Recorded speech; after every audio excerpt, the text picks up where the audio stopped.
nós temos então a egiptologia se desenvolvendo no século XIX.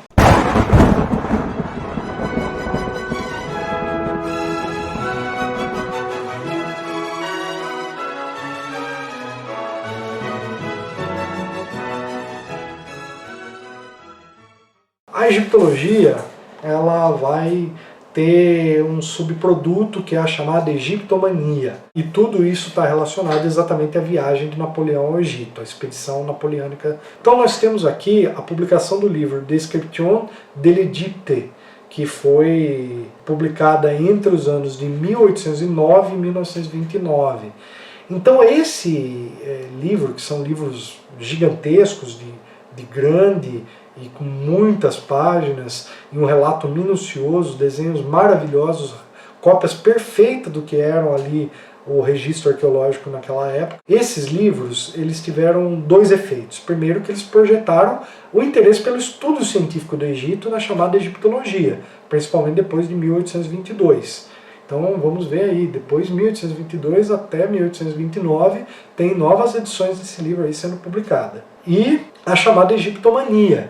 O que é egiptomania? A egiptomania está muito relacionada à forma como o Antigo Egito é apropriada pela cultura, pela arte, reinterpretada e às vezes até de forma pseudocientífica. É importante a gente destacar que o século XIX ela é uma era, um período da história da humanidade, em que a gente tem o chamado imperialismo e colonialismo. E isso é muito importante porque a ciência da arqueologia ela vai surgir muito ligada aos objetivos dessas potências imperialistas. Elas queriam conquistar territórios no globo, saquear essas riquezas ancestrais e se apropriar dessa cultura ancestral. E, muitas vezes, até se dizer continuadora disso.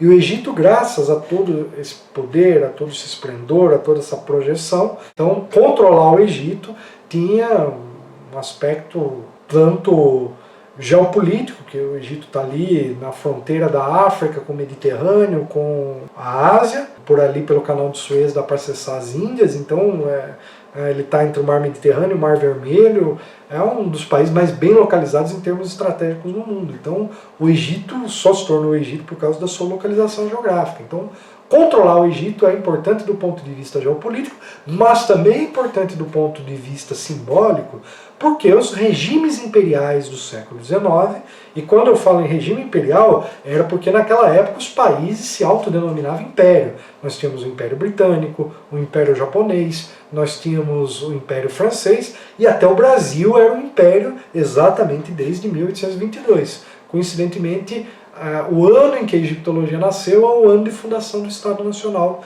Brasileiro, a partir da independência. Então, essa coisa do imperialismo e do colonialismo vai influenciar demais o destino do material arqueológico que vai começar a ser saqueado e pilhado no Egito. O que vai acontecer é que algumas pessoas ali, algumas famílias, vão se associar a estrangeiros que vão começar a roubar toda a riqueza encontrada do Egito e levar para se vender em museus, para se vender para coleções, para se vender inclusive em feiras, em praças. É uma coisa muito bizarra.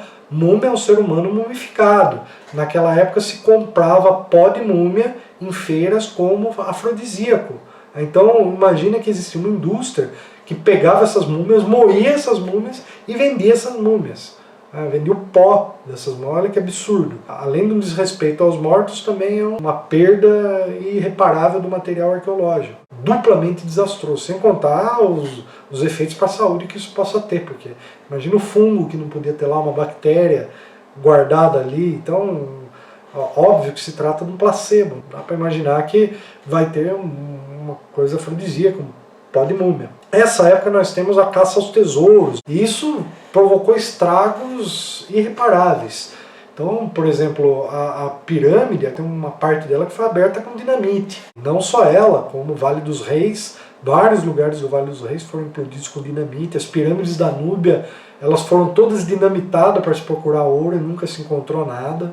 Então, um estrago gigantesco com a memória da ancestralidade humana. Tudo isso, obviamente, que está sustentado por um comércio de antiguidades. Se existe o traficante, existe o comprador. Todo um ciclo, né? Uma cadeia que está lá entre as pessoas que arrancam aquilo, que alguns nativos que se aliam aos estrangeiros, que levam para o exterior, porque no exterior tem quem compra. Um nome muito conhecido desse tipo de atividade é o Giovanni Battista Berzoni. Ele trabalhava no circo, era domador de leão, depois ele se envolveu com atividades de engenharia e foi para o Egito para trabalhar em projetos hidráulicos. E acabou vendo que tinha uma coisa extremamente lucrativa, que era saquear as relíquias históricas, principalmente ali do Vale dos Reis. E é exatamente nessa época que o Vale dos Reis começa a ser pilhado novamente. Ele já tinha sido na antiguidade e agora é talvez uma segunda onda de pilhagem do Vale dos Reis. Interessante que nessa época a egiptologia está muito mais voltada